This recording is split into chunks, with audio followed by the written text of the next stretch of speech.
Ang gusto ko po talaga na maging batas pag tayo ay nakabalik sa Senado, yung ipinail ko na 2463, which is Free Public Housing Act, na maging batas yan at mapunduhan ng gobyerno na makapagbigay tayo ng libreng tahanan sa buong Pilipinas sa bawat pamilya. Yan pong libreng pabahay na ginagawa natin. Matagal na po natin yan ginagawa. Tuwing nananalo si Manny Pacquiao sa boxing, naglalaan po ako ng pundo para bumili ng lupa at gawing subdivision. Ipinamimigay po natin ng libre sa bawat pamilya na kahit piso wala po silang binabayaran. At ang nais ko, hindi lamang doon sa probinsya ko, kundi sa buong kapuluan ng Pilipinas, dahil maraming mga Pilipino, mga pamilya na walang sariling tahanan at naghihirap. At hindi lang po mabahay ang inatupag natin, binibigyan din po natin sila ng pangkapital para sustainable livelihood, para sila makapagpaaral sa kanilang mga anak at may makain sa araw-araw. Ang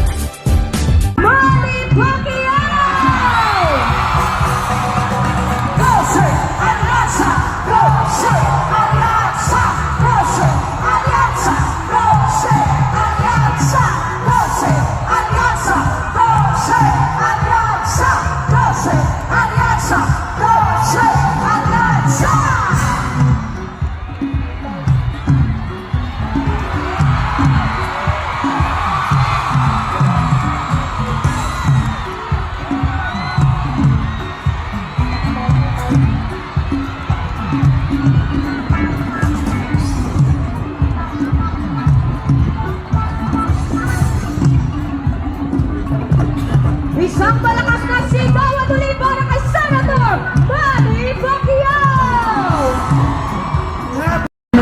Kulimpay ang maabot niya.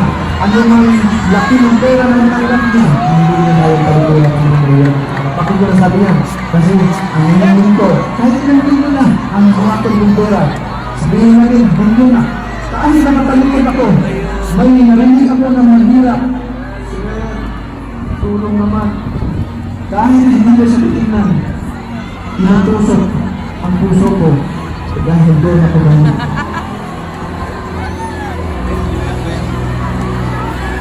Ang Ninong ng Bayan, number 50, Senator Manny Pacquiao!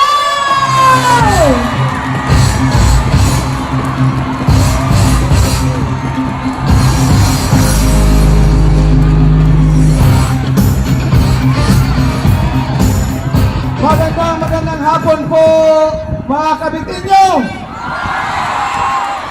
Unang-una, nais kong pasalamatan ang ating Panginoon sa magandang panahon na binigay sa atin. At syempre, higit sa lahat, malusog na pangatawan at lagi tayong ligtas sa kapahamakan. Lagi nating pasalamatan ang Panginoon dahil siya ang nagbibigay sa atin ng buhay, nagbibigay sa atin ng panalangin. Unang-una po, gusto ko lang pong ipaalam sa inyo, nung ako po ay naupo sa Senado ng isang termino, nakapag-file po ako ng mahigit 300 panukala at 75 po ang naging batas doon. At isa doon na naging batas ay yung handbook for OFW. Yun pong handbook na yon, kung ma-implement lang sa mga OFW, hindi po sila manilito kung sino ang kukontakin nila pag sila may emergency na problema. Hindi po sila mag-worry kung sino yung sasandalan nila dahil doon sa handbook na yon, nandoon lang ma-record lahat ng pwede nilang sandalan. And higit sa lahat po na naipasa natin na batas, yung Bible holiday, Bible celebration, once a year. Napaka-importante po niyan dahil kung wala ang Panginoon sa buhay natin, walang panalangin na mangyayari sa atin sa buhay. And marami pa po tayong batas na naipasa. But higit sa lahat, ang gusto ko po talaga na maging batas pag tayo ay nakabalik sa Senado, yung ipinail ko na 2463, which is Free Public Housing Act, na maging batas yan at mapunduhan ng gobyerno na makapagbigay tayo ng libreng tahanan sa buong Pilipinas sa bawat pamilya. Yan po, palibreng pabahay na ginagawa natin. Matagal na po natin yan ginagawa. Tuwing nananalo si Manny Pacquiao sa boxing, naglalaan po ako ng pundo para bumili ng lupa at gawing subdivision. Ipinamimigay po natin ng libre sa bawat pamilya na kahit piso wala po silang binabayaran. At ang nais ko, hindi lamang doon sa probinsya ko, kundi sa buong kapuluan ng Pilipinas dahil maraming mga Pilipino, mga pamilya na walang sariling tahanan at naghihirap. At hindi lang po mabahay ang inatupag natin, binibigyan din po natin sila ng pangkapital para sustainable livelihood, para sila makapagpaaral sa kanilang mga anak at may makain sa araw-araw ang bawat pamilya.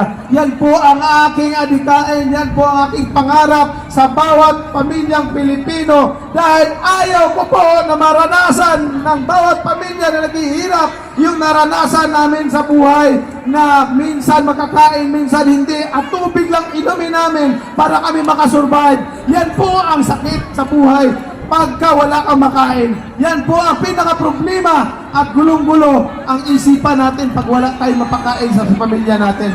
Kaya naman po ako talaga nagpupursige at pag naging batas yan, yung pinapangarap ko na pundo, ang magiging pundo po niyan hindi po sa national government, kundi ida-download sa mga local government para ang local government mag-implement dahil sila ang nakakaalam kung sino ang pamilyang may hirap sa kanilang pamilya, sa kanilang lugar na sasakupan.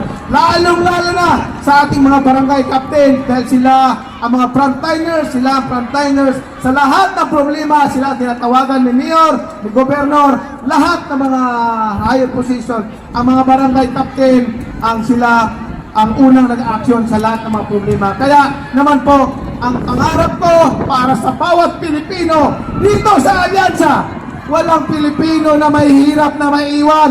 Lahat aasinso at lahat mabili at makapagpaaral sa kanilang mga sariling anak. Maraming salamat po sa inyo lahat. Ang Manny Pacquiao po, number 50 po sa baluta. Huwag niyo pong kalimutan. Salamat, nabitin nyo! Maraming salamat. Muli, isang malakas na hiyawan para kay Senator Manny Pacquiao!